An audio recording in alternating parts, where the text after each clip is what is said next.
Good evening, my Real News Midday TV family. Welcome back to the channel for another news update. And in the news this evening, 30-year-old killed in St. Anne crash.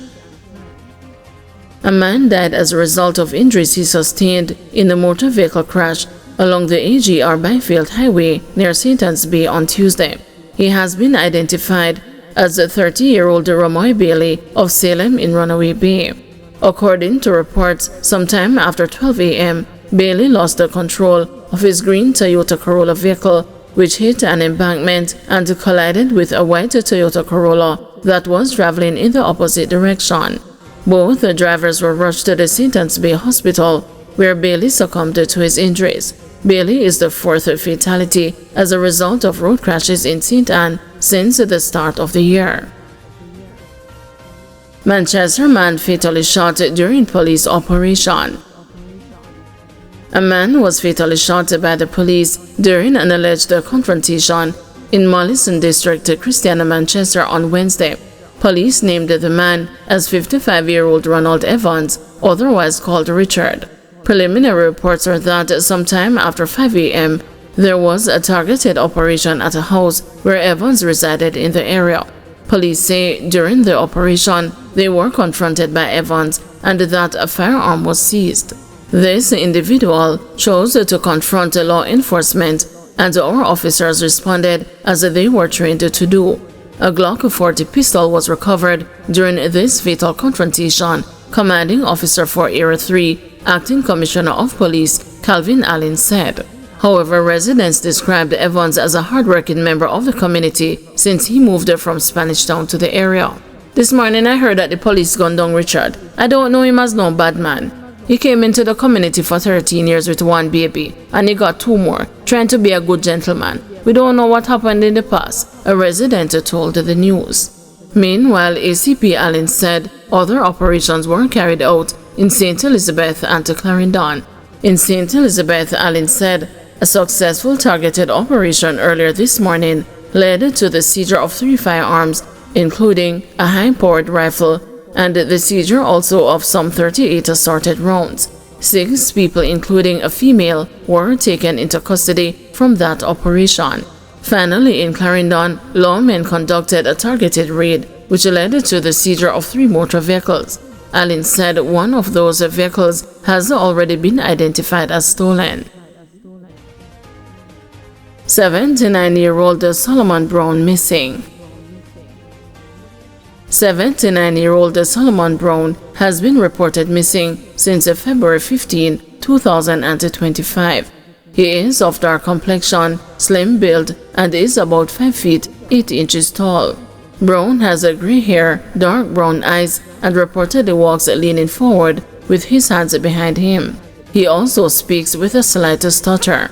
According to the Spanish Town Police, Brown was last seen in Ensom City, Spanish Town, St. Catherine, wearing a brown shirt and blue jeans pants.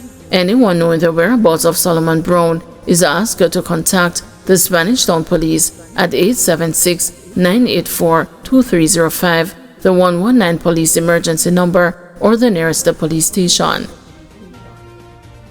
Man fined over $300,000 for possessing uncustomed goods and ganja.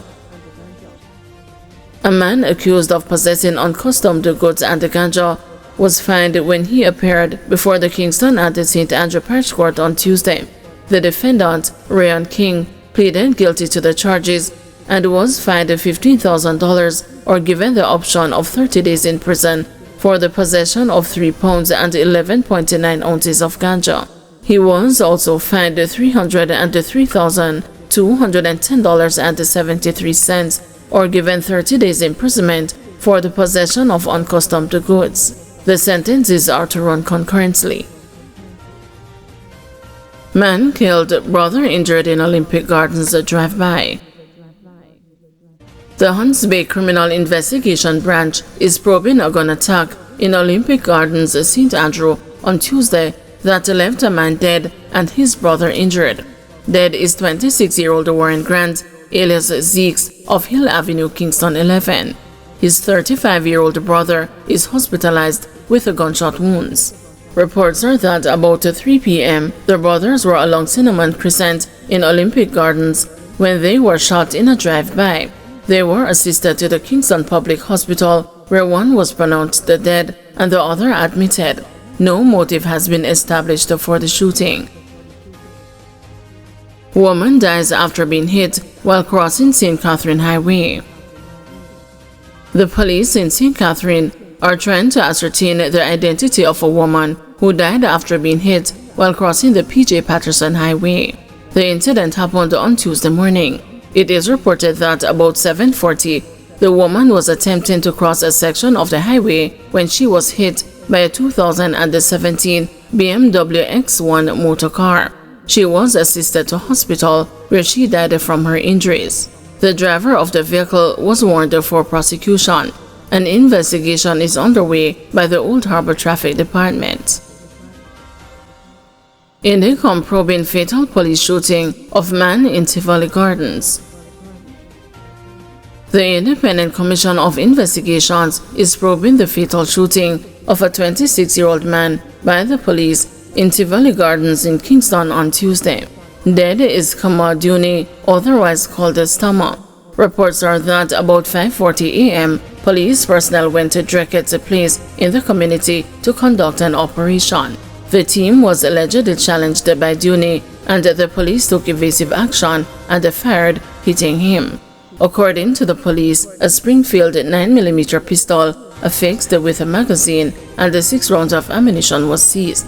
The police say a further search resulted in the seizure of a Glock 45 pistol loaded with 6 rounds and additional magazines, as well as 6 rounds of ammunition. He was assisted to the Kingston Public Hospital, where he was pronounced dead. St. Andrew man ordered to pay $5,000 for smoking near bar. A St. Andrew man was sentenced to pay $5,000 or serve 15 days in prison after he pleaded guilty to smoking in a public space in the Kingston and the St. Andrew Parish Court on Tuesday. The defendant, Rasheen Rogers, a resident of Grants Pen Road in St. Andrew, was fined by Senior Parish Judge Sanchia Borrell. According to reports from the investigating officer, Rogers was seen smoking a ganja spliff on a wall beside a bar on February 3, 2025. Rogers, however, denied the claim, stating that he was within the confines of his residence. "I was in my yard. The bar was over there, about 3 or 4 meters away from me," Rogers explained. Judge Borrell informed Rogers that under the Public Health Tobacco Control regulations, individuals must be more than 5 meters away from a bar when smoking. Despite this, Rogers maintained his innocence, stating that the bar was not close to him and explained that his mathematics was not the best. "I was further from the bar, it wasn't so close to me," he said. Frustrated, Judge Borrell ordered that Rogers be briefly arrested during the proceedings to reflect on his response. Rogers later pleaded guilty to the charges against him and was sentenced. Policemen remanded in custody for triple fatal shooting on Windward Road. The policemen who were arrested and charged in connection with a triple fatal shooting incident on Windward Road in November last year have been further remanded in custody. Corporal Mark Roy and the Constable Kelby White were remanded following their appearance in court on Tuesday, February 26, where their case was mentioned. All outstanding documents are expected to be disclosed to defense counsels by the prosecution before the next court sitting. No bail application was made on behalf of the lawmen on this occasion, nor on the last occasion in December 2024. The Combs will return to court in March for plea and case management. Roy and White were jointly charged in relation to the triple fatal shooting incident investigated by the Independent Commission of Investigations. The triple police shooting resulted in the deaths of 17-year-old Oisin Stubbs, 19-year-old Aranda Campbell, and 20-year-old Keshawn Smith, who were fatally shot on November 10, 2024 on a section of Windward Road. Thank you everyone for watching. See you tomorrow morning at 6 a.m. for another news update.